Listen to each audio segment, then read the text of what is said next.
তুলে তুলে আমার মার সাথে কথা বলছিস না, তোর এই আঙ্গুল ভাঙে আমি তোর পিছন দিয়ে একদম ভরে দিতাম। জানোয়ার যেন কোথাকার। তোর বাপ তো আমার এই মাত্র কল দিছিল, তোর বাপ বলে যে আমি একটা জানোয়ার জন্ম দিচ্ছি, আমি একটা জানোয়ার জন্ম দিচ্ছি, কুলাঙ্গার জন্ম দিচ্ছি আমি একটা। মানে কি বলবো, একটা একটা করে বিয়া কইরা তারপরে হচ্ছে বাচ্চা এক এক ঘরে হইয়া বাচ্চাদের কোনো খবর টবর তো রাখবেই না, দুই চোট্টা চুট্টি মিলে হচ্ছে চুম্মাচুমি করবে, তাদের চুম্মাচুমি ছাড়া আর কোনো কিছু তোমরা দেখবা না। মানে দুই চোট্টা চুট্টির হচ্ছে চুম্মাচুমি দেখবা, আর কোনো কিছু দেখবা না। আমার কথা হইতেছে আমার ডিভোর্স হয়ে গেছে, এখন এখন কেন তোরা আমাকে নেওয়ার জন্য এতটা ইয়া করবি? আমার অ্যাডভোকেটকে পর্যন্ত নক দেয় তিশা যে আপু আপনি এমন ভাবে কথা বলবেন যাতে ওদের মীমাংসা হয়ে যায়। কেন? আমি যেহেতু বসতি, তুই তো লাইভে এসে বলছস, তিশা তোরেই বলতেছি, তুই তো লাইভে এসে বলছস আমি বসতি, এই বস্তিতে আমার যাওয়ার কোনো প্রশ্নই আসে না, তাহলে এই বস্তির মেয়েকে নিয়ে কেন এত টানাটানি করস? বস্তিতে আসোস, বস্তিতে আইসা বস্তির মেয়েকে নেওয়ার জন্যই তোরা টানাটানি করস কেন? এখন কি ভিউ ব্যবসা বন্ধ? আমি ছাড়া কি ভিউ ব্যবসা হয় না? এখন কপালে ভাত জুটে না? ক্যামেরা সেল করছে, ফোন সেল করছে, গাড়ি সেল করছে, আর কত কিছু। পার্সোনাল টপিক না, এগুলো বলতে হবে। মানে আমার ঝামেলা আমি বুঝবো, ঠিক আছে?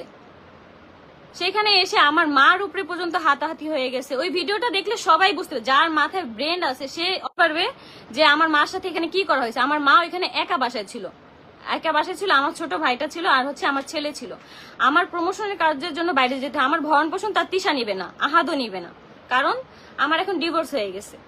আমার ভরণ পোষণ যদি নিত তাহলে আমি বাসায় থাকতাম আমার ছেলের সাথে। আমার দুর্বলতার সুযোগ নিয়ে, আমার অনুপস্থিতি নিয়ে তারপর হচ্ছে তারা বাসায় আসছে, এসে তারা মানে বলে আহাদ এমন একটা দাবি। আমি আপনাদের কাছে একটা প্রশ্ন, যার সাথে আমার ডিভোর্স হয়ে গেছে সে কি মানে কোনো মানে বলা ছাড়াই কি বাসায় এসে আমার ছেলেকে দেখতে পারবে যে কোনো সময়? এটা আপনাদের কাছে আমি প্রশ্ন ছুড়ে দিলাম যে আপনারাই বলেন যে এটা কি বল। আমার সাথে ডিভোর্স হয়ে গেছে, আমার ছেলেকে দেখতে হলে অবশ্যই তাকে বলে আসতে হবে, ঠিক আছে?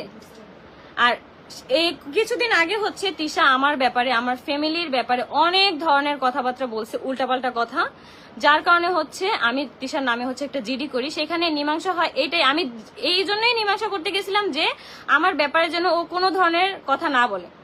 কিন্তু সেখানে হচ্ছে এক পর্যায়ে কথা বলার ইয়াতে আয়েশের ভরণ পোষণ নিয়েও কথা উঠছে, আয়েশের ভরণ পোষণও দিবে এই পর্যন্ত, কিন্তু তারা বলছে তারা ভরণ পোষণ দিতে চায়, কিন্তু আমি নেই না। কিন্তু আমি তো এবার ভরণ পোষণ নিব কেন? এখন আমার ভরণ পোষণ দেওয়া হয়নি আমার ছেলের, তারা নাকি আজকে ভরণ পোষণ দিতে আসছে, অথচ আমার কাছে কোনো ফোন কল কোনো কিছু আসেনি, তারা আমাকে ভরণ পোষণ দিতে আসছে আমার ছেলের।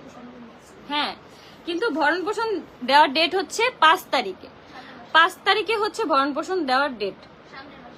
মানে তারা